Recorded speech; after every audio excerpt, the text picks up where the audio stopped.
Greetings fleetmates, I have finally returned in the world of YouTubes. After a week of being away doing geological fieldwork and collecting ore for the mighty forge, I can say that I have successfully survived the ordeal and I am now ready to give you the report for my latest tournament. Before I completely forget everything that happened, my god, it's been what, like 3 weeks since the tournament?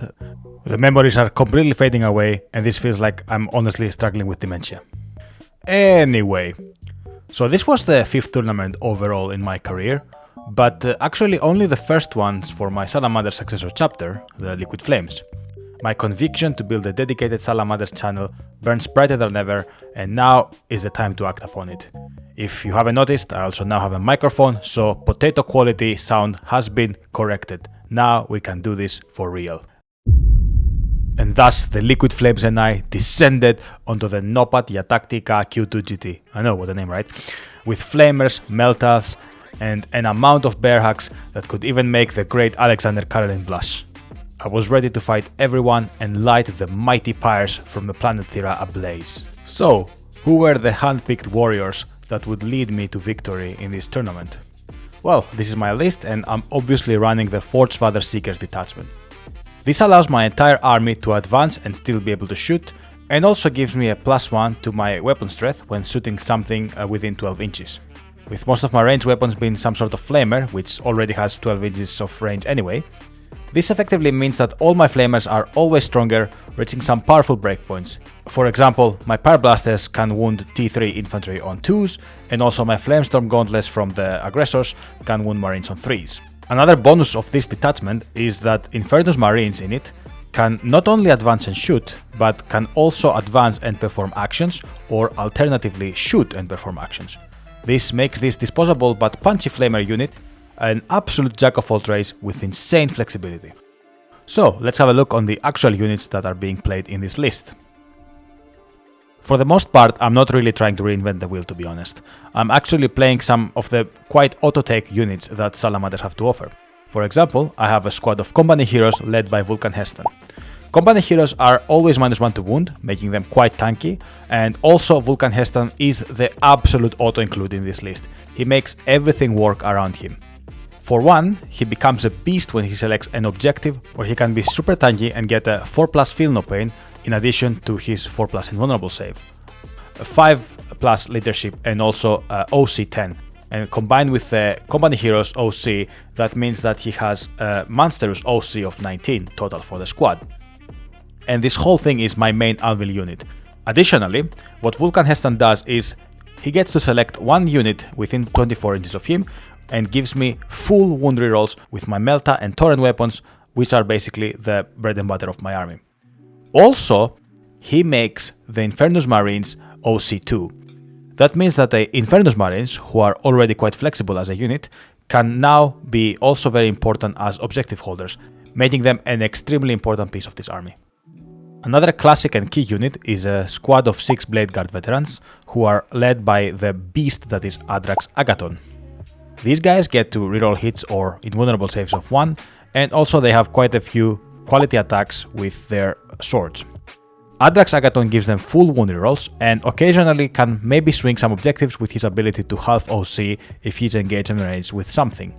He himself hits like a truck with 5 attacks hitting on 2s and then strength 10, AP 2 and flat damage 3, which is the highest in my army. Now this squad is always hopping inside the Land Raider Redeemer. Initially, I was a bit shy about bringing the Redeemer, given that I am playing in WTC terrain, which is quite tight. This means that big chunky tanks like the Redeemer can have maybe one lane or two, otherwise it's very easy for them to get stuck without being able to move around. However, I am a Salamanders player, and that means that I should go to jail if I don't bring a Redeemer with me. I am a law-abiding citizen, so the Land Raider comes with me, no matter what. And to be fair, the Land Raider Redeemer is actually quite good in this detachment.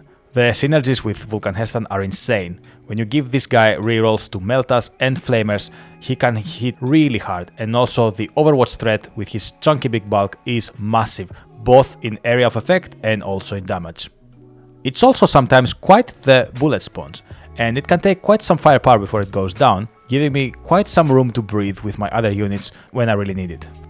For my third elite infantry unit, I selected to go with one of my personal favorite combos, that is a Captain in Gravis armor having the Immolator enhancement, leading 6 aggressors, which are my favorite models in the game. The Captain gives the flamers that the aggressors have +1 attack, that means that the flamers have now d6 +2 attacks.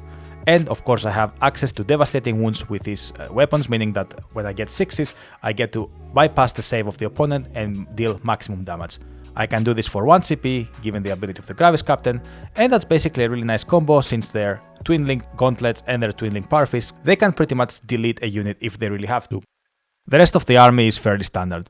I use 5 Intercessors to sticky and hold my home objective, and also a Vindicator and a Repulsor for some more damage, with the Repulsor also being quite a good transport itself. I also have the aforementioned 2 squads of 5 Infernus Marines that can pretty much do everything they want, and also I carry 3 Eradicators for some extra damage against monsters and vehicles. Finally, the list is completed with my last scoring units. I have 5 Scouts for uppies, downies and actions all around the board, as well as screening, and a Combi Lieutenant.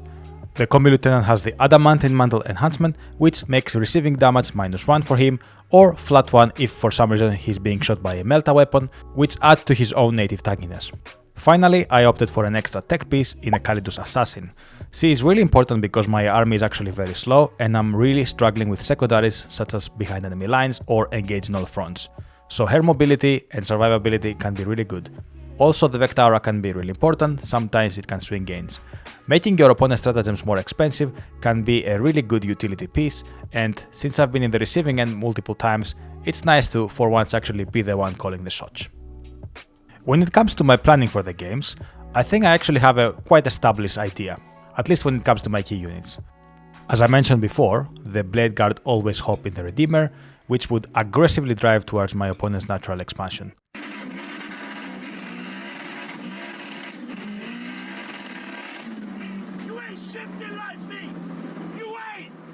The main idea here is to drop the troops behind terrain and try to contest the objective as much as I can.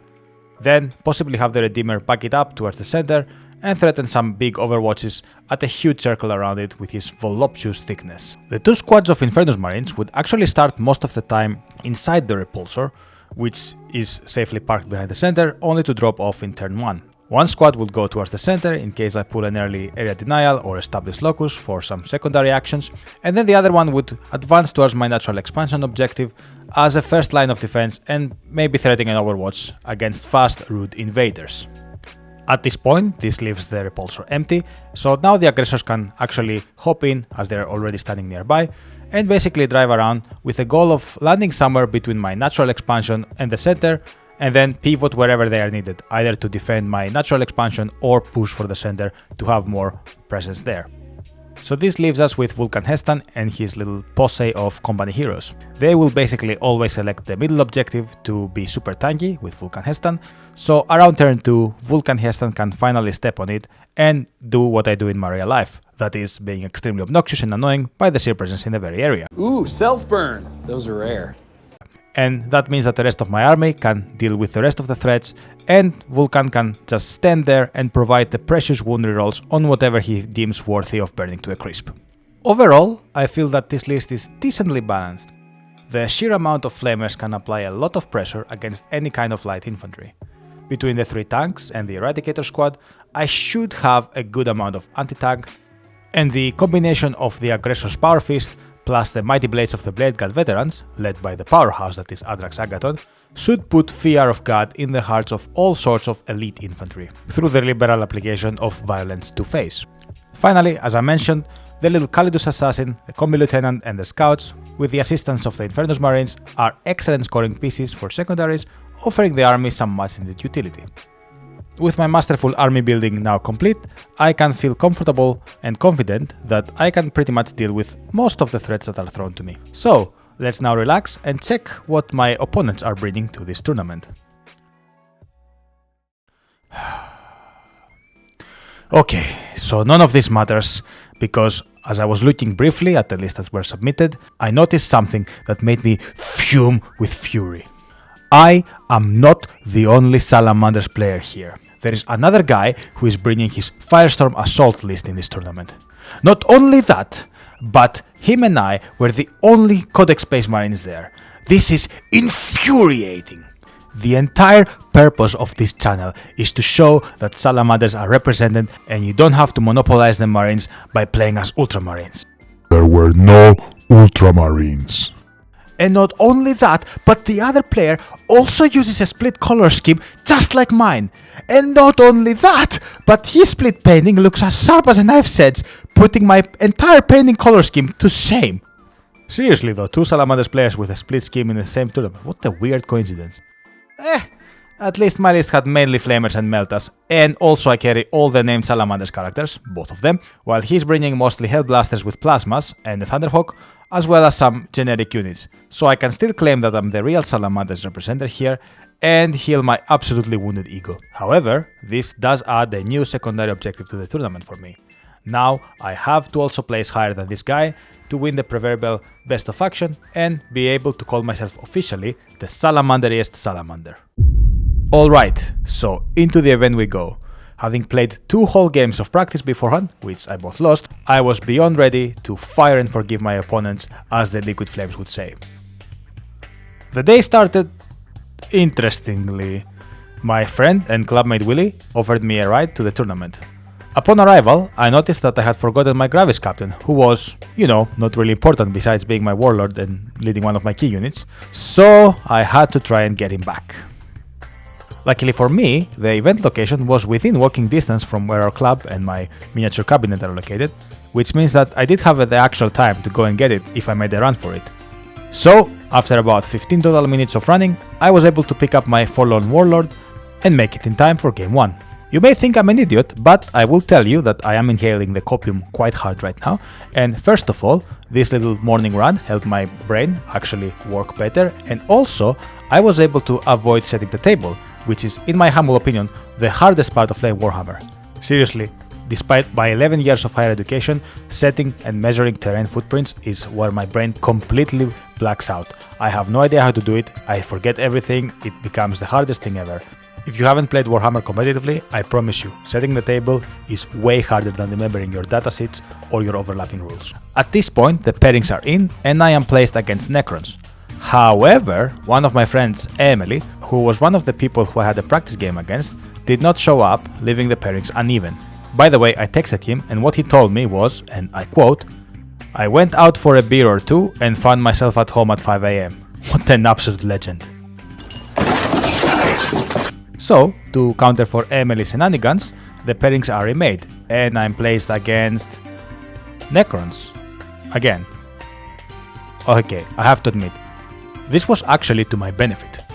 You see, my original opponent was Tom, who is an extremely experienced player, and I think he may be in Team Finland. I'm not sure, I have to check this again. However, now I'm placed against Arni, who is a really nice guy, and although he is experienced, he is definitely way more close to my own skill level. So, let's see what he brings to the table. A fairly elite list in the Star Shatter arsenal, which allows him to get +1 to hit when he's hitting stuff on objectives, and also gives vehicles and mounted units assault, which means that they can also advance and shoot. The big boy, Zarek, the Silent King himself, is leading the charge, accompanied by 2 Katans, the Nightbringer and the Void Dragon, who can be extremely difficult to deal with as they are extremely tanky. In addition, he brings 2 Doomsday Arcs for some high-octane shooting, and also 3 Locust Destroyers. Among these 5 units, there is absolutely devastating shooting to be done. My vehicles are in real trouble. The list is completed by a Triarch Stalker, who is there to hold the natural expansion objective, and some scoring units in the Hexmark Destroyer, 5 Deathmarks, and 5 Flayed Ones for some early mid-board presence. So, we can now get into the games. And this is the part where I realized that my memory is not nearly as strong as I wish it was, and I remember way less than I wanted to. I did take pictures at the time, but of course, sometimes you forget to take pictures between the rounds. And then I took my notes quite later after the event was over, so some things are missing. In addition to this, I don't have much experience against some of the armies that I played with, which means that I find it very hard to recognize the units that I played against, or recognize them on the battlefield or through pictures.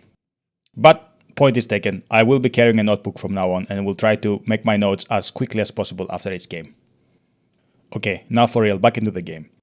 We are playing Terraform in the Crucible of Battle deployment. This is the long diagonals.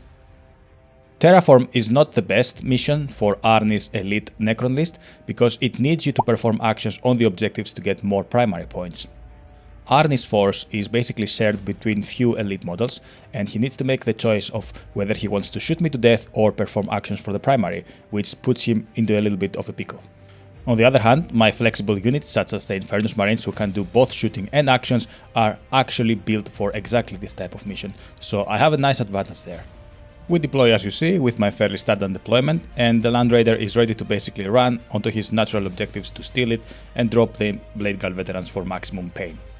The roll-off is out and I go first. Now usually in 10th edition 40k, going first is actually a huge disadvantage, but in Terraform it might be the only mission that you really want to go first, as that means that you can start terraforming early on and force your opponent on their back leg, which means that they have some difficult decision to make.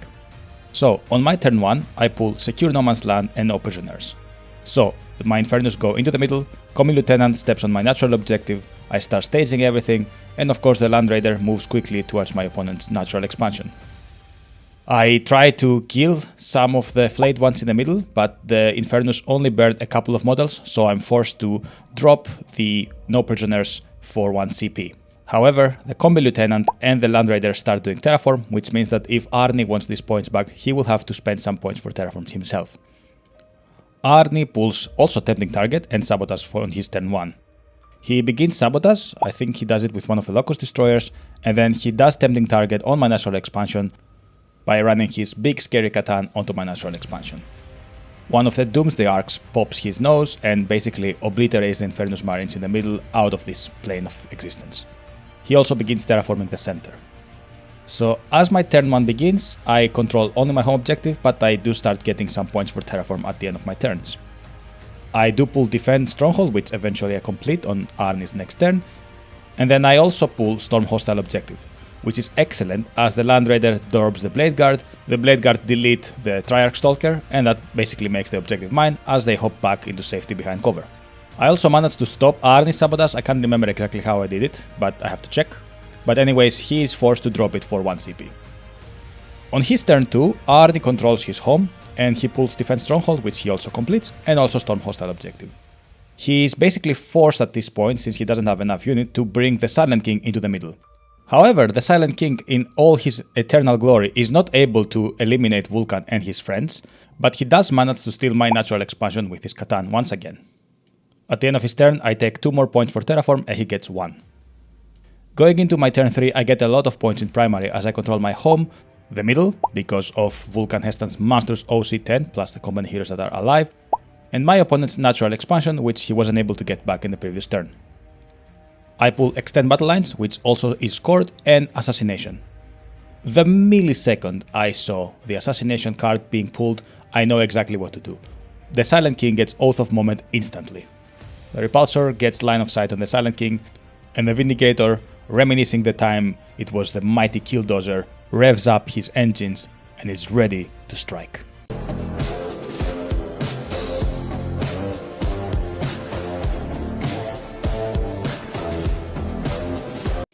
The Silent King gets obliterated after my monstrous shooting, which also scores me Assassination. I also make a valiant attempt with my aggressors to try and take back my natural expansion against the Nightbringer, but it fails miserably. On his turn 3, Arni only controls his home and my natural expansion. He pulls Mark for Death and Area Denial.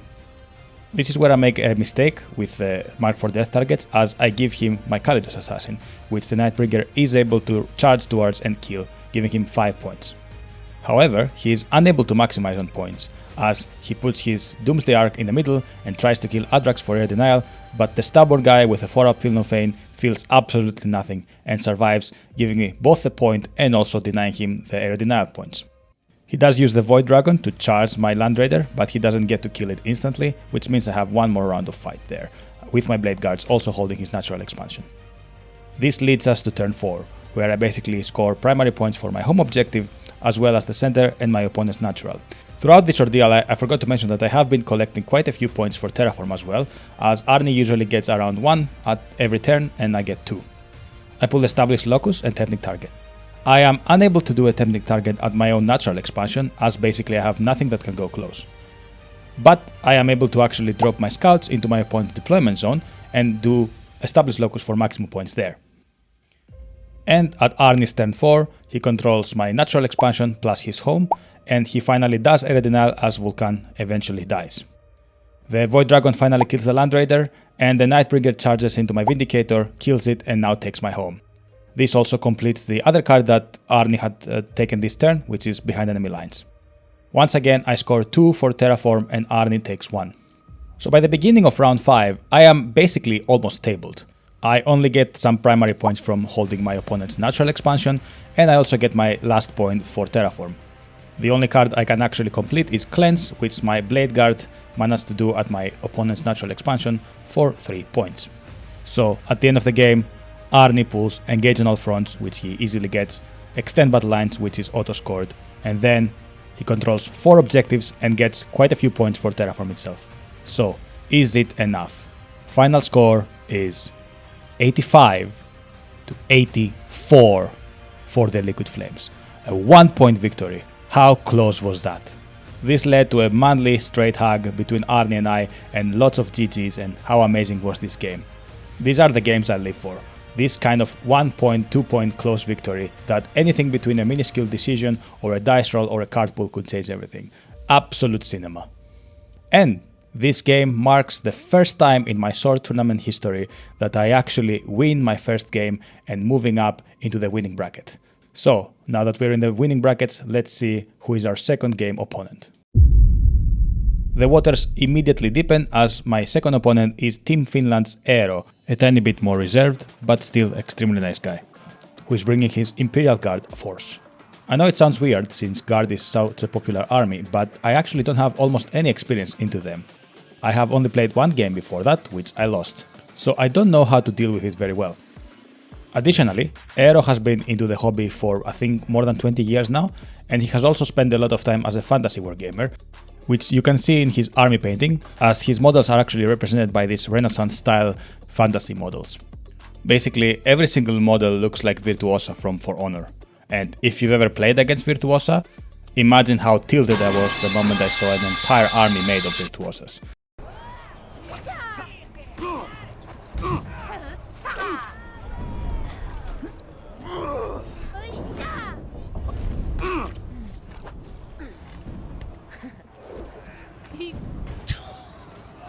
I was losing this game before I even started playing it, man. Eero is playing the new and extremely punchy detachment, the Grizzle Company, and he has a very heavy infantry list. He has a Cadian Castellan, and then a Cadian Command Squad, 3 Militarum Tempestus Command Squads, and Ogryn Bodyguard for one of the squads, and then he also has this Nork Dead Dog, which I guess is kind of like a named Ogryn or something like that. And then he has the famous Rogal Dorn in his list, because I am fairly sure that at this point the secret Guard player Cabal will SWAT you and blacklist you if you don't bring at least one Rogal Dorn in every game as a Guard player. For his battle line, he has 20 Cadian Shock Troops and then 10 Death Corps of Krieg, and also for other datasets he has 3 squads of 10 Kasserkin, 3 squads of 5 Krieg Command Engineers, 2 small squads of Tempestus Scions, and then 1 squad of 10 Tempestus Scions. And some of all this infantry casserole is going into one of the 3 Chimeras. I have absolutely no idea which is which. I cannot tell you, I don't remember who is leading who, so I will be referring to everybody as dudes. The game this time is good old take and hold at the same deployment, the Crucible of Battle. I deploy in the similar way as in the first game, with the Land Raider ready to pounce into his natural expansion. Eero has his aggressive chimeras ready to go for my natural expansion and his natural expansion as well, and basically has a wall of dudes ready to meet me in the middle as well. The game begins and I go first, and I pull Engage on all fronts and no prisoners. Eero hasn't given me anything to shoot for no prisoners, so I will drop it at the end of my turn for 1 CP, but I do manage to get a small Engage on all fronts by having units in 3 unique quarters of the board. On Eero's turn, he pulls Mark for Death and also Recover Assets. He chooses to ignore Recover Assets and puts small Mark for Death on my Land Raider, absolute Gigatset by the way, and he does manage to finish at the end of the turn by the way. He does move a small unit into the middle and I'm able to overwatch them to death with my Infernus Marines. On the Land Raider side, he manages to bring a big blob of Ogryn-led dudes, a Chimera, some more Cadians, and another Chimera nearby. The Chimera aiming for my natural expansion is also managing to bring the troops inside there, so I lose that OC on that side as well. So, by the time turn 2 rolls in, I can only control my home objective. The cards I pull are Mark for Death and Secure No Man's Land. I put Small Mark for Death in one of the Chimeras, and actually I managed to finish both Chimeras in the same turn. And I also managed to get enough Infernus and Aggressors onto my natural expansion to hold it, as well as Vulcan Hestan and the company heroes in the middle to take it from him and score big No Man's Land. In Eros turn 2, he gets 10 points for holding his natural expansion and his home objective, and he gets 2 extremely well synergizing cards. He pulls Overwhelming Force and No Prisoners, which is basically kill and kill stuff on objectives. So, he kills my Infernus Marines, my company heroes, and my Blade Guard veterans for maximum secondary. This leads us to turn 3, where I basically control only my home and my natural expansion. And I also pull Overwhelming Force, and this time I also get Display of Might. And I managed to secure both by just removing enough stuff from the center. So, on Eros turn 3, he holds his own natural expansion and his home. This time he pulls Storm Hostile Objective and Sabotage. He does start Sabotage, I don't remember with which unit, but I remember that I was able to somehow stop it from getting completed, so he doesn't get to get the points from that. With enough pressure in the middle, he manages to kill my Vulcan Hesta, as well as the heroically intervening Calidus, and he holds the center to get the points for Storm Hostile Objective. Since this is also turn 3, I'm kind of forced to drop my Eradicators, so I have to rapid ingress them on his side of the board. Onto my turn 4, I still control my home objective, probably for the last time, and also my natural expansion. And then I pull Establish and Defend Stronghold. My Forgotten Eradicators managed to do Establish Locus in his deployment zones, which is some points for me. But at this point I'm pretty much completely depleted of firepower, so I'm just scoring as many points as I can.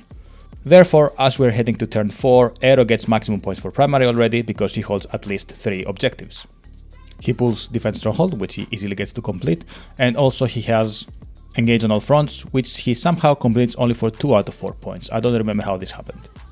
The Rogal Dorn finally gets to play as he's shimmy shamming towards the middle, an ominous and unkillable Mighty Presence.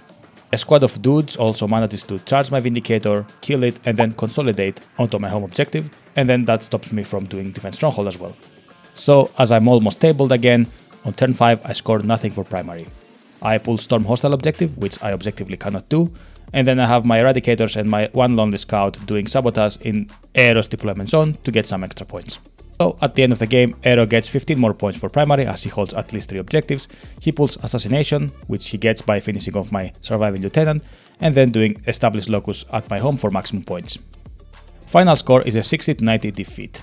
Fun fact, Aero went on to actually win the tournament with 5 wins in 5 games. This is something that happens to me a lot actually. I usually get to play on the first or second round with the person who ends up winning the whole thing, so I'm kind of the gatekeeper of this whole system. Additionally, living in the capital of a relatively small country, I get to play a lot with the people who are in the national team of that country. In a span of 4 tournaments, I've played against 4 members of the Finnish team, which includes the team's actual captain. So this is the point that I tell you that if you want to see me getting smashed by people who are much more skilled on 40k than me, that's your time to like and subscribe, because you get to see me getting destroyed and I get to monetize my own mediocrity. Thank you so very much. So, game 3 rolls and I'm playing against Arto and his Chaos Space Marines. Arto is playing the new and extremely powerful detachment, Huron's Marauders, which is all about getting buffed by the big pirate himself. To call this detachment oppressive would be an understatement. I hate crying about the meta, but my god, this thing has everything. Look at this. The detachment rule is that all Chaos Marines get either +1 to hit or fallback shoot and charge, but if Huron can see them, they get both abilities. Additionally, the detachment has stratagem for advanced shoot and charge, auto advance 6, a d6 surge move, and the ability to remove units into strategic reserves to redeploy them later. Huron himself can get a reactive move when somebody ends a fallback, advance, or normal move within 9 inches of his unit.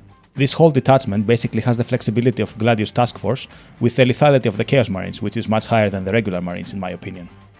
Arto brings all the cool characters in Abaddon, Cypher, Fabius Bile, Huron, Huron's friends, the Master of the Maelstrom, and also the Traitor Enforcer, which is a unit that I really hate, and you will see why in a minute. He has a squad of 10 Cultists and 5 Legionnaires, 2 Rhinos for transportation, 2 squads of 10 Chosen, 5 Nemesis Claw, 1 squad of 10 Possessed, and 5 Raid Corsairs Raiders. We are playing Hidden Supplies. This is basically the mission where we have 1 extra objective in No Man's Land, and the map is good old Hammer and Anvil. The deployment is on here, and you can see the annoying traitor enforcer, which stood in this annoying objective and scored all the annoying points without ever moving and doing nothing else, because I could never get to that point. I hate these two guys so much! The game starts and Arto goes first. He pulls Area Denial, which he easily gets, and also Overwhelming Force, which he's not able to get because there is nothing on objectives for him to kill easily. He does, however, stage very aggressively moving forward towards my side of the board.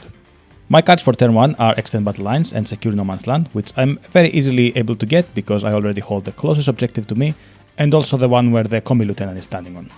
On his second turn, Arto controls 2 in No Man's Land and pulls Establish Locus and Tempting Target. The Tempting Target is my natural expansion, which he's not able to get because I have too much OC on it. He does, however, get Small Established Locus in the middle of the board. However, he comes in aggressively and manages to obliterate on the same turn the Land Raider from the one side and the Repulsor on the other side. So on my second turn, I only control my natural expansion at this point. I pull Display of Might and Sabotage. This is where I make a critical mistake that probably costed me the game. I overestimate the damage that Vulcan Hestan and his company heroes have in melee and decide to charge the unit of Possessed. I fail miserably to do enough damage, and on the clapback, everybody except Vulcan gets killed. However, I do charge Huron with my Blade Guard, and the train that is Adrax Agaton basically manages to obliterate the whole squad and the big boy himself.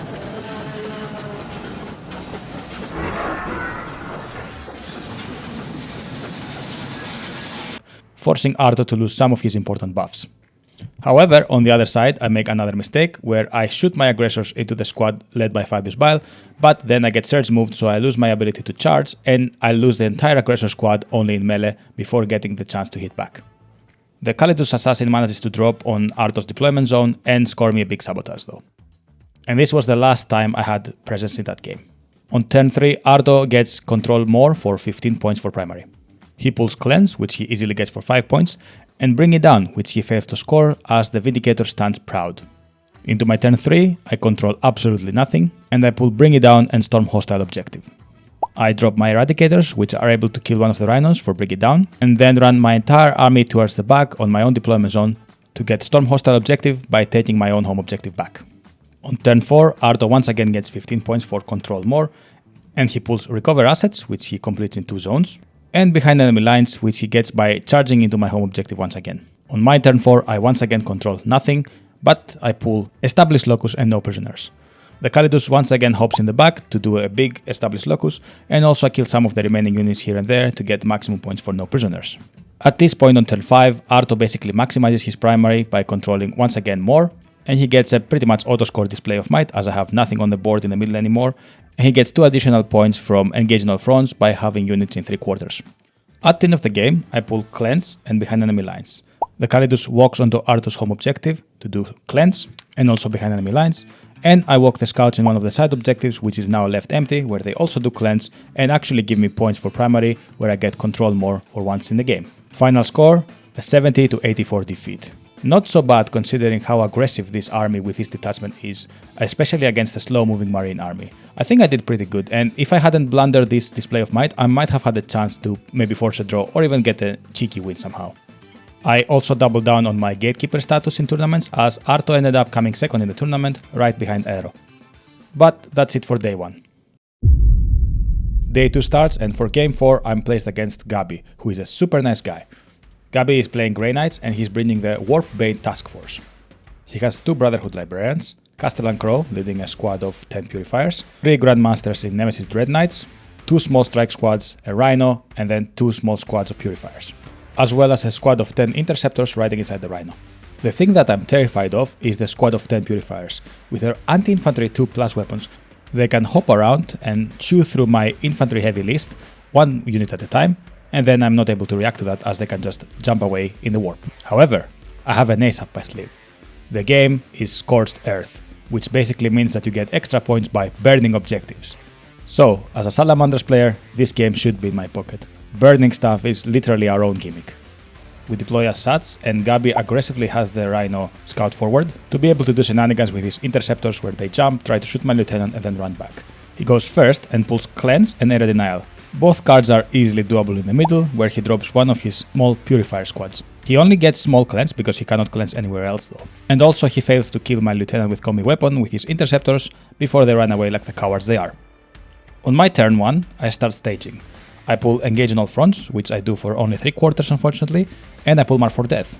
So I immediately mark the Purifier squad in the middle, and I also give them Oath of Moment. I drive the Land Raider forward, and he does nothing. He fumbles so hard with his number of shots from the Flamestone cannon, and I end up killing up only 2 models. This allows Gabi's unit to hide behind the wall, and I don't get my Mark for Death at all. Gabi's turn 2 begins. He only holds his home objective for 5 points, and he pulls no prisoners and establishes Locus.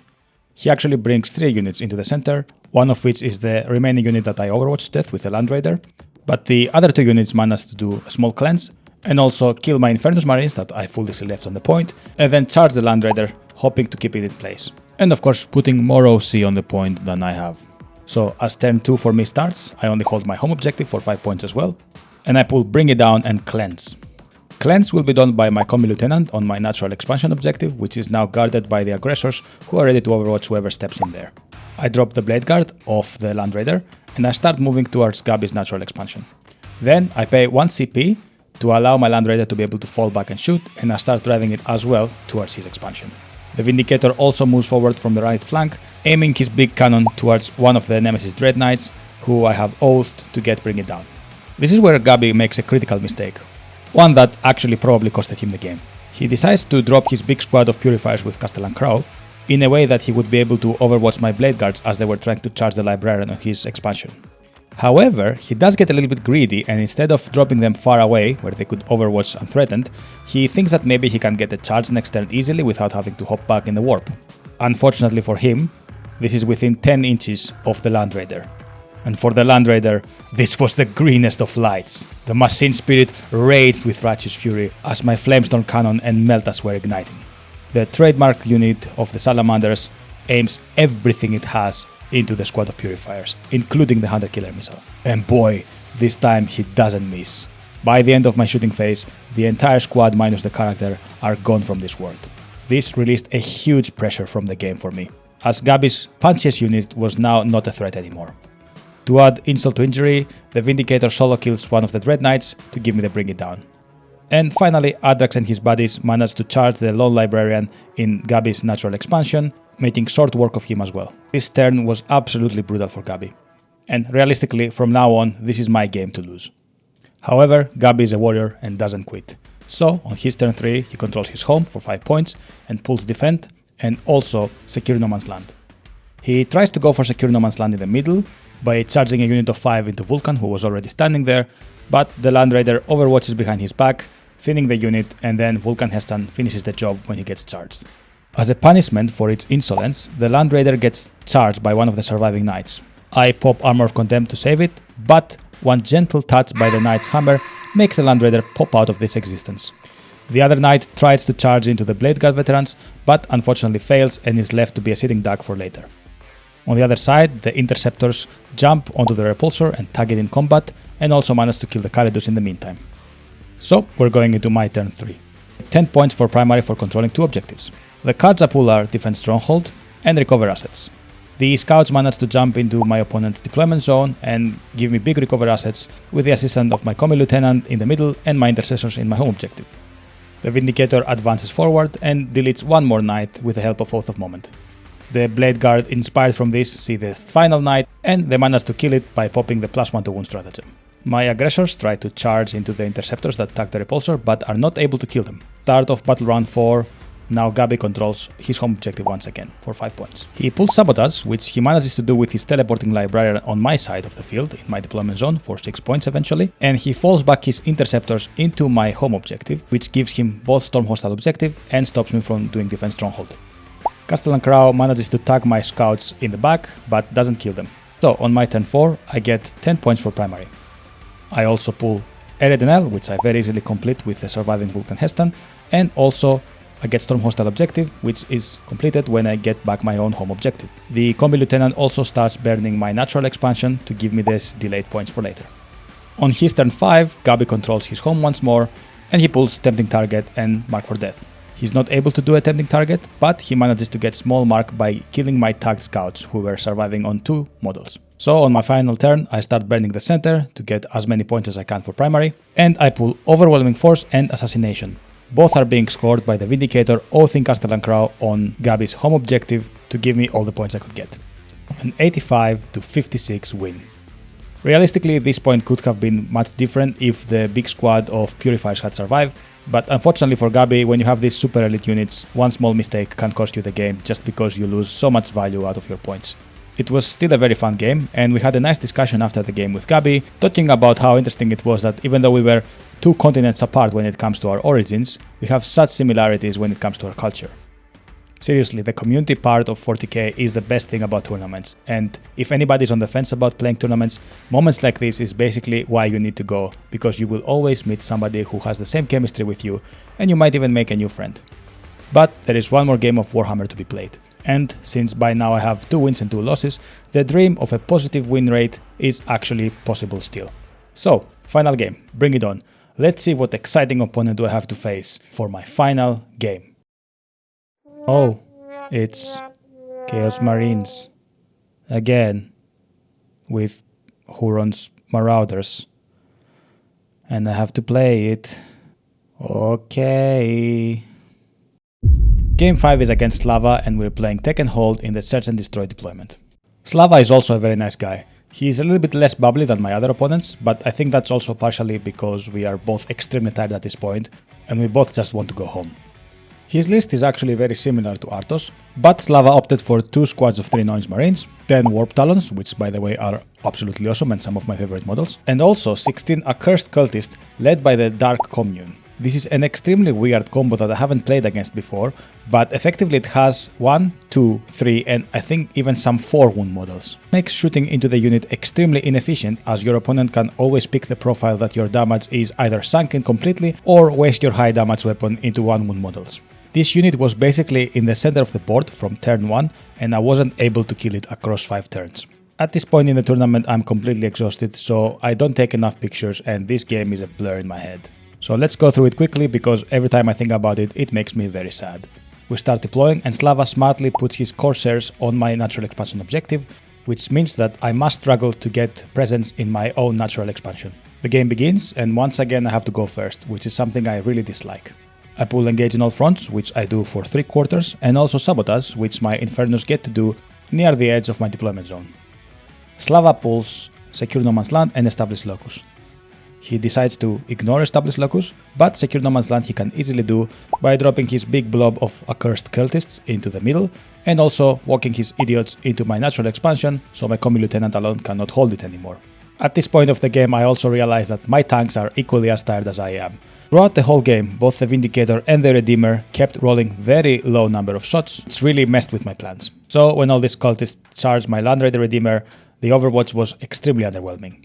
So, when my turn 2 comes, I only control my home objective, which is a pattern that will repeat a lot in this game. I pull secure no man's land, which I get as Vulcan Hestan being dropped in the middle has enough OC to hold it back, and I'm also able to remove the pressure from the Corsairs on my natural expansion, so I get maximum points for that.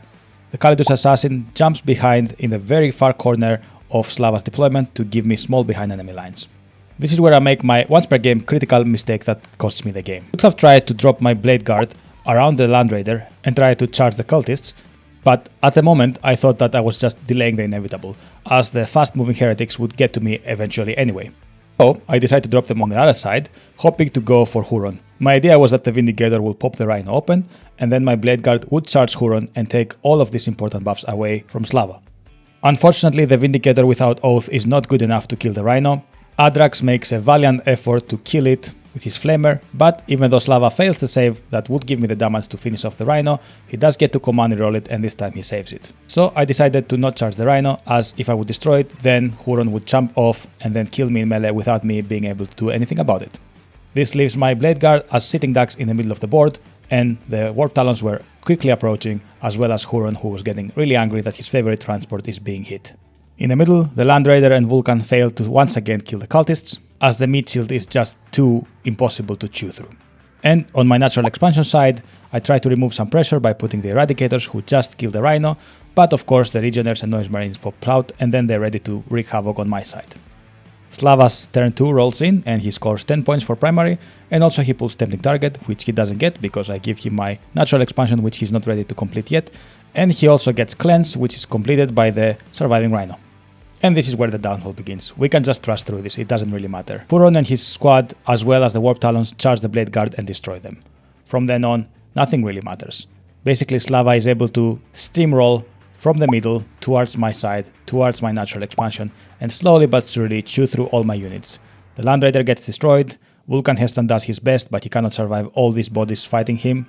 The Repulsor and the surviving aggressors are methodically killed, leaving only the Commune Lieutenant, who for now still holds my natural expansion for a few more primary points. The Warp Talons eventually get to my home objective, which I violently try to take back with my Calidus, Scouts and the Vindicator, but as I'm too tired, I fail the sequencing, which means that my Vindicator gets surged before I manage to charge, so I cannot tank shock or put OC on my own home objective.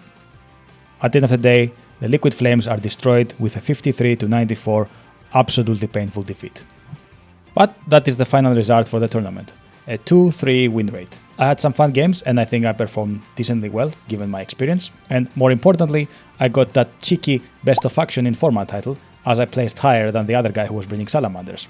This title in my head actually includes all the other Marine presents, such as Blood Angels and Dark Angels, as my army was the highest placing of all the Marines, even the Divergent chapters.